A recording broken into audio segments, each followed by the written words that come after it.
Hi friends, welcome back to ಜನೋಜೈಸ್ kitchen. ನಿಮ್ಗೇನಾದರೂ ನಮ್ಮ ಚಾನಲ್ ಇಷ್ಟ ಆಗಿದ್ರೆ ಲೈಕ್ ಆ್ಯಂಡ್ ಸಬ್ಸ್ಕ್ರೈಬ್ ಮಾಡಿ. ಬನ್ನಿ, ನಾವು ಇವತ್ತು ಇನ್ಸ್ಟೆಂಟ್ ಆಲೂ ಸ್ಪಾಂಜ್ ದೋಸೆ ಹೇಗೆ ಮಾಡೋದು ಅಂತ ನೋಡೋಣ.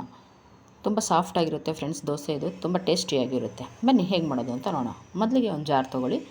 ಜಾರ್ಗೆ 1 ಕಪ್ ರವೆ ಹಾಕ್ಕೊಳ್ಳಿ, 2 ಸ್ಪೂನ್ ಮೈದಾ, 2 ಸ್ಪೂನ್ ಕಡಲೆ ಹಿಟ್ಟು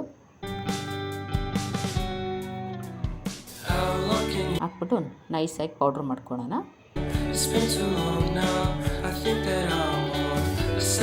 ಈಗ ಇದಕ್ಕೆ ತುರಿದಿರೋಂಥ 1 ಕಪ್ ಆಲೂಗೆಡ್ಡೆ,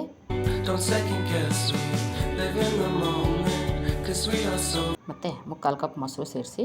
ಮೊಸರು ಸ್ವೀಟ್ ಆಗಿದ್ದರೆ 3/4 ಕಪ್ ಸೇರಿಸಿ, ಹುಳಿ ಆಗಿದ್ದರೆ ಅರ್ಧ ಕಪ್ ಸೇರಿಸಿ. ಈಗ ಇದಕ್ಕೆ ರುಚಿಗೆ ತಕ್ಕಷ್ಟು ಉಪ್ಪು ಸೇರಿಸಿ, ಮತ್ತು 1 ಸ್ಪೂನ್ ಸಕ್ಕರೆ ಸೇರಿಸಿ.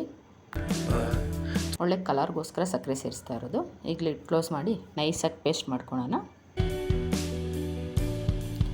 ನೀರು ಹಾಕ್ಬಿಡಿ ಫ್ರೆಂಡ್ಸ್. ನೋಡಿ, ಈ ಕನ್ಸಿಸ್ಟೆನ್ಸಿಗೆ ನೀಟಾಗಿ ಪೇಸ್ಟ್ ಮಾಡ್ಕೊಳ್ಳಿ.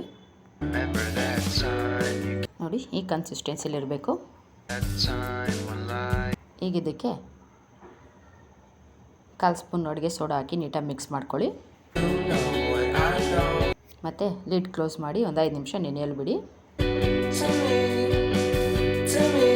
ಈಗ ಒಂದು ತವಾ ಬಿಸಿ ಮಾಡಿ ಆಯಿಲ್ ಸ್ಪ್ರೆಡ್ ಮಾಡ್ಕೊಳ್ಳೋಣ.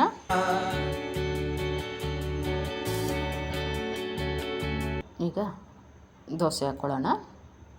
ಸ್ವಲ್ಪ ದಪ್ಪವಾಗಿ ಇರಲಿ ದೋಸೆ, ಅವಾಗೆ ಸ್ಪಾಂಜ್ ಥರ ಬರುವುದು.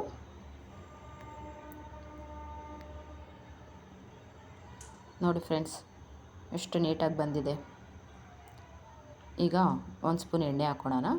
ಎಣ್ಣೆ, ಬೆಣ್ಣೆ, ತುಪ್ಪ ಯಾವ್ದು ಬೇಕಾದ್ರೂ ಹಾಕ್ಕೋಬೋದು. ನಾನಿಲ್ಲಿ ಎಣ್ಣೆ ಯೂಸ್ ಮಾಡ್ತಾಯಿದ್ದೀನಿ. ನೋಡಿ, ಕಲರೆಲ್ಲ ಎಷ್ಟು ನೀಟಾಗಿ ಬಂದಿದೆ, ಎಷ್ಟು ಚೆನ್ನಾಗಿ ಬಂದಿದೆ. ಮತ್ತು ಈ ದೋಸೆನ ತುಂಬ ಹೊತ್ತಿಟ್ಟರು ಹಾರ್ಡ್ ಆಗೋಲ್ಲ ಫ್ರೆಂಡ್ಸ್, ಸಾಫ್ಟಾಗೇ ಇರುತ್ತೆ. ಟೇಸ್ಟ್ ತುಂಬ ಚೆನ್ನಾಗಿ ಬಂದಿದೆ. ಒಂದ್ಸಲಿ ಟ್ರೈ ಮಾಡಿ ಫ್ರೆಂಡ್ಸ್. ನೋಡಿ, ಇನ್ಸ್ಟೆಂಟ್ ಆಲೂ ಸ್ಪಾಂಜ್ ದೋಸೆ ರೆಡಿಯಾಗಿದೆ. ಬನ್ನಿ ಟೇಸ್ಟ್ ಮಾಡೋಣ. Thank you.